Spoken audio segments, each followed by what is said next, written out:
in turn equipping students through classes that inspire lifestyle change. This class provides opportunities for people to think about where they are in their life, what their goals are, where they would like to see themselves, and then they learn steps, strategies, skills to actually help move them in that direction. Sparrow's Nest Breaking the Cycle course requires clients to go to class twice a week for a total of 3 hours for 14 weeks. And with COVID adding extra stress or limitations, students must have a true desire to change. We can do everything we can to meet our clients where they're at, to find them housing and do everything we can, but it also requires them to want to make that change. Sparrow's Nest has worked to alleviate homelessness since the early 1990s. However, this program has only been around for a year and a half.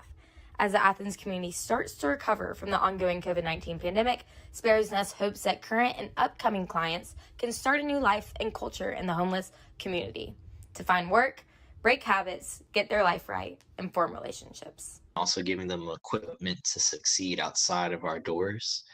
That's hopefully the bigger change that we'll see. So just kind of have more sustainability in their own lives. As time continues to test Sparrow's Nest's community-based approach to poverty in the Athens area, Sparrow's Nest holds fast to its long-term beliefs in relationship and sustainability. I've learned skills, I guess what you call coping skills.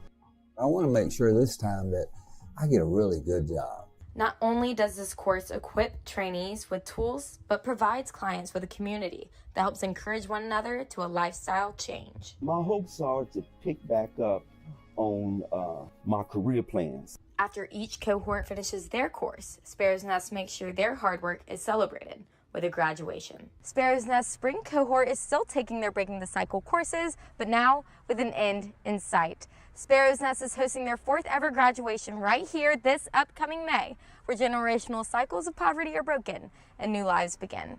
I'm Southern Brit, Grady Newsource. In Athens, a homeless shelter made renovations to their facility and programs to house more families thanks to funding from the National Rescue Plan. Grady Newsource reporter Alex English has more on the family-oriented shelter.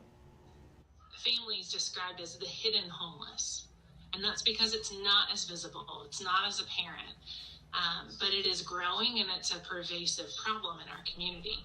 Families and their children are not always the first image that come to mind with homelessness. The UGA School of Social Work found that at the end of the 2009 school year, there were over 200 homeless kids in Athens-Clarke County. By the end of 2019, that number rose to over 900.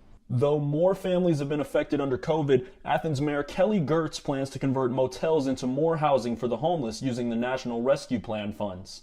At the start of COVID, we realized several of our families that were doing really well lost their jobs or weren't able to keep their jobs because the burden of childcare with virtual learning was placed on them. The shelter regularly hears from about 50 families seeking shelter and have partnered with local government and hotels to triple their capacity. Knowing how traumatic the experience of moving into a shelter space can be, each unit is private and gives up to 60 days of shelter space. To better help them on their feet, the shelter will also continue its long-term transitional housing program for parents pursuing an education. In 2021, 10 families in this program have moved into their own housing, while 3 are currently enrolled.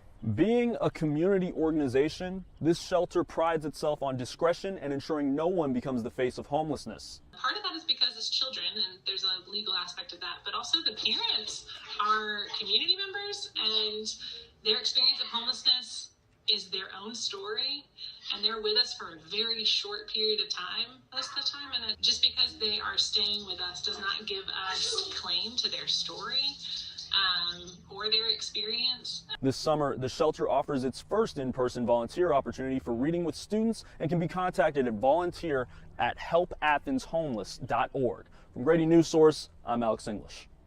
During the COVID-19 pandemic, food insecurity has long been a problem for Athens residents.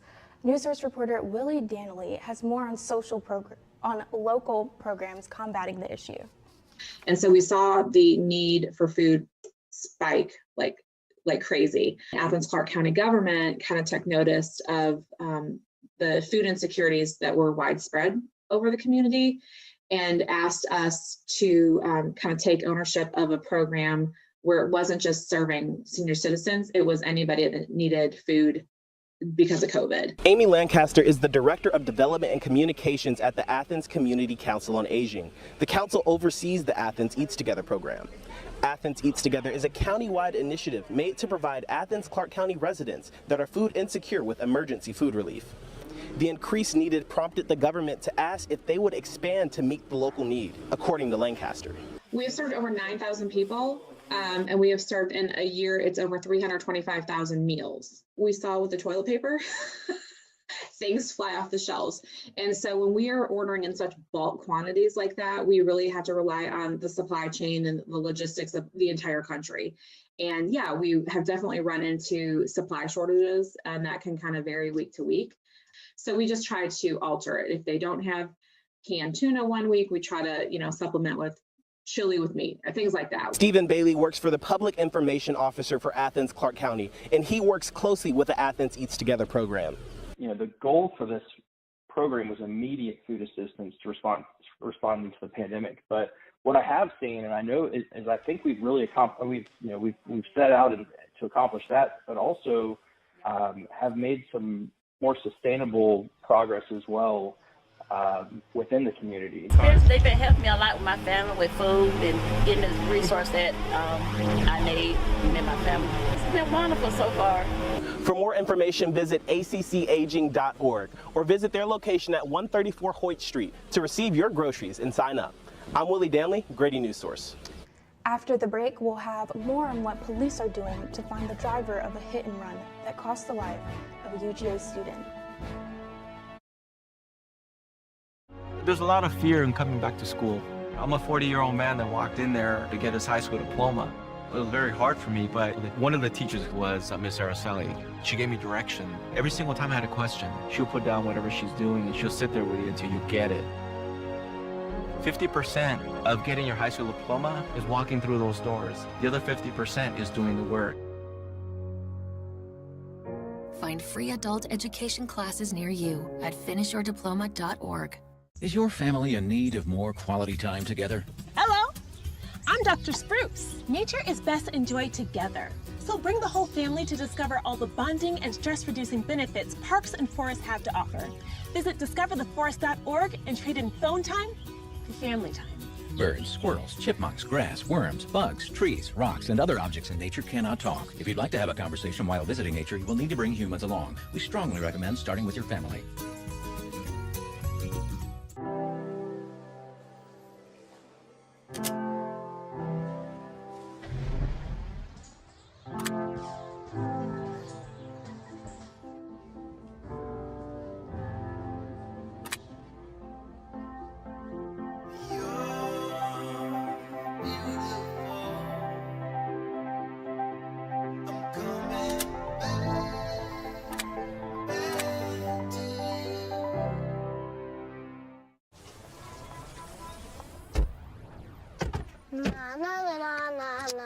I love you so.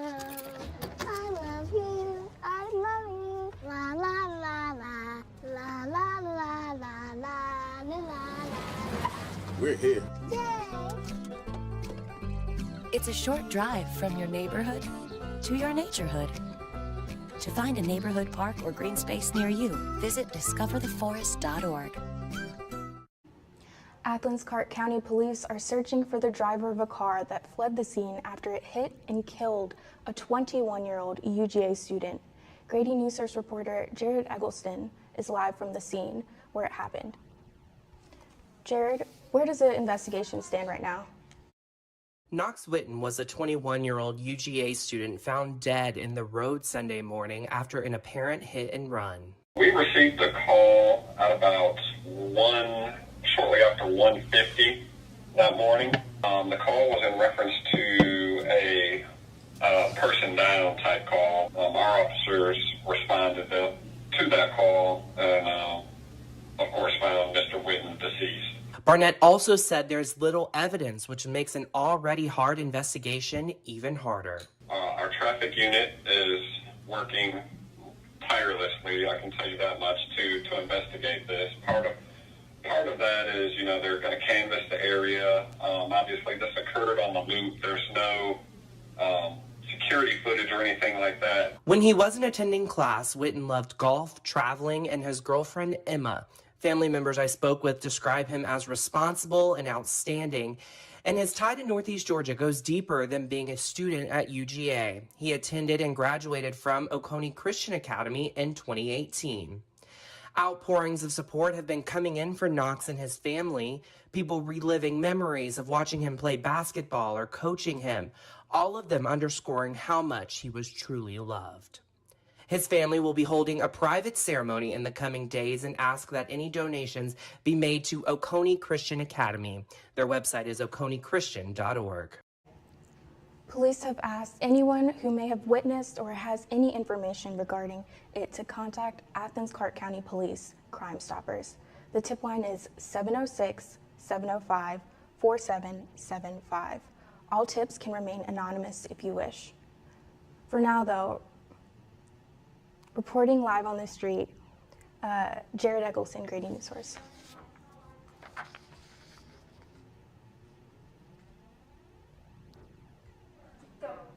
Today, family and loved ones celebrated the life of Elijah James Woods, who was tragically murdered during his shift at the Watkins Hills racetrack on March 19th. The private service for the family was streamed online for other loved ones on the Lord and Stevens Funeral Home website. Woods' life was taken far too soon. It was loved by many of them in Oconee County. Their search for suspects continues, with now a $10,000 reward in the case. The pandemic has hit school districts particularly hard financially. Fortunately, round 2 of the CARES Act funds have been made available to Georgia K-12 public schools. Grady Newsource reporter Nick Finch found out how the Barrow County school system has used their funding so far and how they plan on using it going forward. Last May, Georgia K-12 schools received more than $411 million in funding because of the CARES Act, a bill passed by the federal government as stimulus aid due to the ongoing coronavirus pandemic. Matt Cardoza, Director of External Affairs at the Georgia Department of Education, says the funding was very much welcomed by the state and local governments alike. The expenses that they incurred back in the spring and continue to incur now, specifically due to COVID, I don't think they could have covered those expenses with the funds they were having. Barrow County School System Assistant Superintendent of Business Services Jennifer Houston said the school system spent their first CARES Act grant almost immediately upon the funds being available. $2.3 million immediately going to custodial labor costs along with safety and cleaning supplies. They had to spend the funds immediately because their budget was cut by the state and the district lost almost $6 million in funding. Obviously, because of COVID, that had an impact on our own state revenue. So when our own state revenue goes down, school districts get less money. Houston also says that the district is currently listening to different departments to hear their financial needs, and that they are continuing to look into ways they can use the funds to help students succeed during these difficult times. Nick Finch, Grady Newsource. Want your shot at a $50,000 scholarship? It turns out Georgia students may need it. Grady Newsource reporter Lauren Swenson caught up with the Planters Nutmobile to find out how UGA students can shoot their shot at the $50,000. What's that coming down the track? It's the Planters Nutmobile. The Peanutters traveled to the Classic City this past week to give you a chance at a $50,000 scholarship. $41,500 is the average student loan debt for Georgia students in 2020. That's the third highest average loan amount behind the District of Columbia and Maryland, and almost $6,600 more than the national average student debt at $34,909. And all you have to do is shoot your shot. A trick shot, that is. You use a ball or any object that you can find to make a trick shot. So let's say you have a solo cup way off in the distance and you want to bounce a ball 3 times to get into it, and if you make it, that's a trick shot. In the spirit of March Madness, post a video of your best trick shot to Twitter, Instagram, or TikTok with the hashtags Planners Trick Shot and hashtag contest by April 5th for your chance at the $50,000 scholarship. The Nutmobile is a rare sighting with only 3 of the giant peanuts on wheels nationwide. If you're lucky, you might even spot Mr. Peanut himself. A lot of people are surprised by the Nutmobile. It's definitely a more rare sight to see us compared to the Wienermobile that a lot of people are familiar with. There's only 3 of us, like I said, so when people see us, it's either a holy cow or a what is that? That is the Nutmobile, crunching in at 26 feet long and the weight of 3 million peanuts. To drive one of these shell-tastic rides, stay tuned for updates on all the latest Planters fun at their official social platforms. Catch you later. I'm Lauren Swinson, Grady Newsource. If you missed it this time around, you could track the Nutmobile at khgmobiletour.com/Nutmobile to catch it later. After the break, we'll take a look at what the weather is looking like for the rest of the week.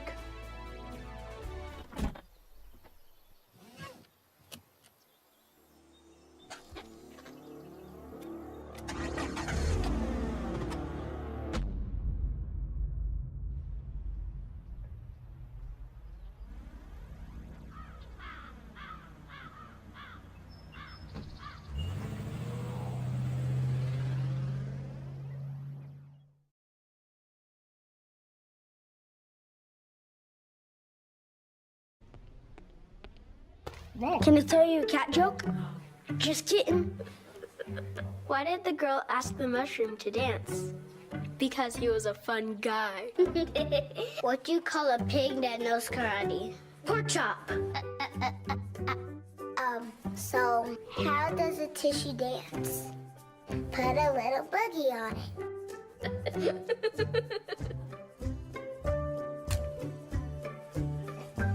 Hamilton was adopted from a rescue in 2008. He really likes to be around people. And as soon as I start to make my breakfast, Hamilton is right there. I get out my mat and I'm doing a downward dog and he's underneath. He's quite the pug about town. He gets invited to a lot of parties. He knows he's a pretty big deal. I mean, look at this little face. How could you not love him?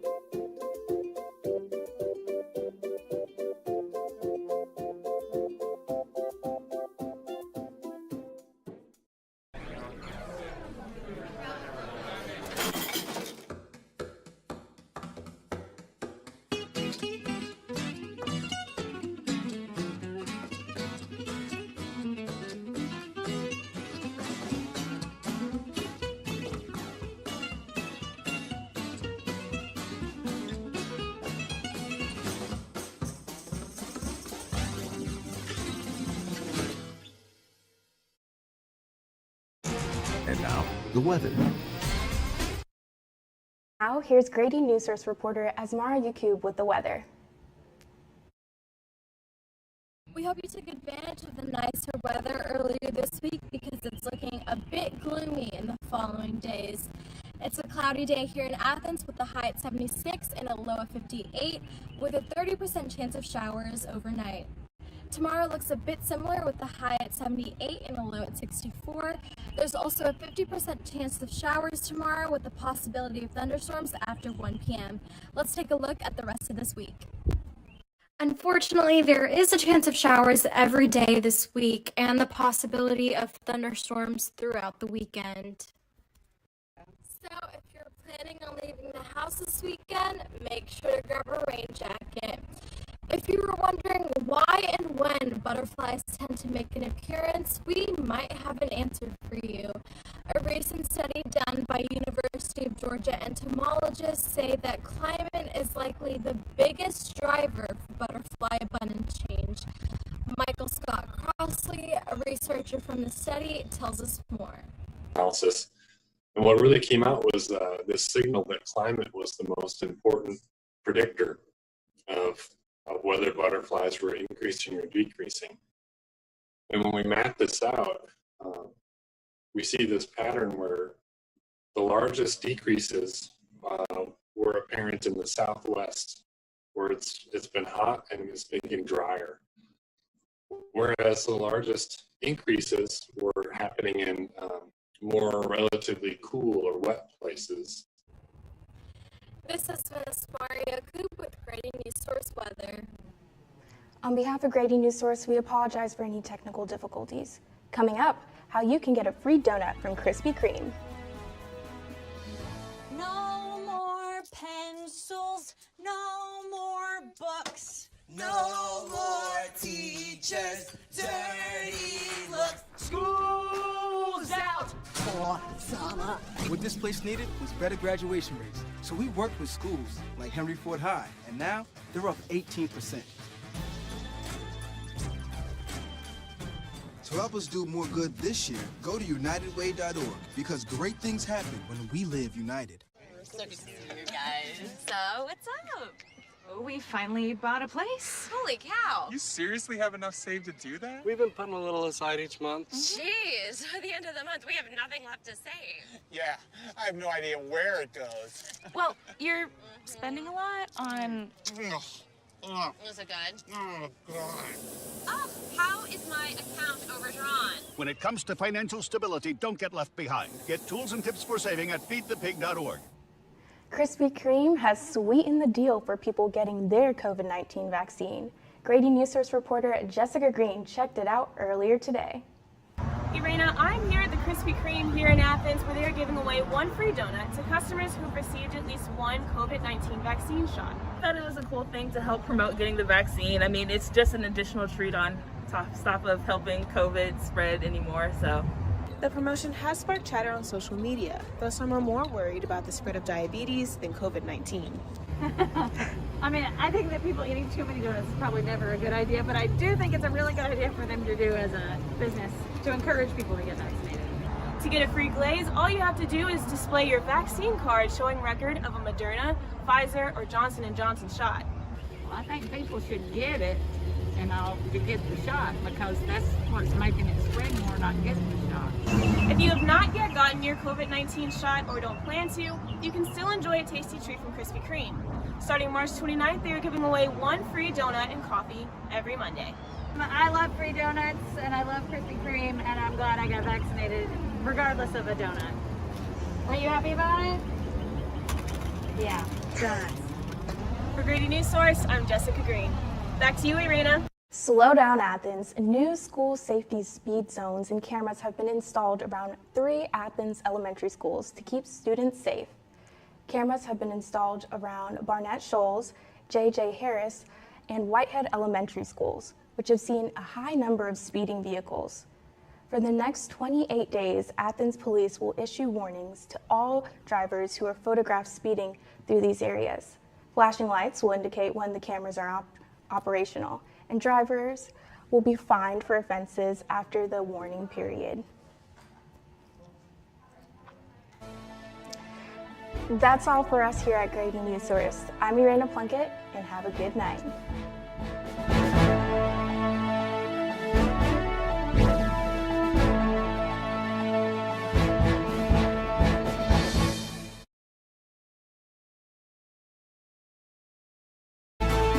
College of Journalism and Mass Communication at the University of Georgia, which is solely responsible for its contents. Views expressed do not represent those of the administration nor the Board of Regents at the University System of Georgia. No more pencils, no more books, no more teachers, dirty looks. School's out for summer. What this place needed was better graduation rates. So we worked with schools like Henry Ford High, and now they're up 18%. To help us do more good this year, go to unitedway.org because great things happen when we live united. So good to see you guys. So, what's up? Oh, we finally bought a place. Holy cow. You seriously have enough saved to do that? We've been putting a little aside each month. Jeez, at the end of the month, we have nothing left to save. Yeah, I have no idea where it goes. Well,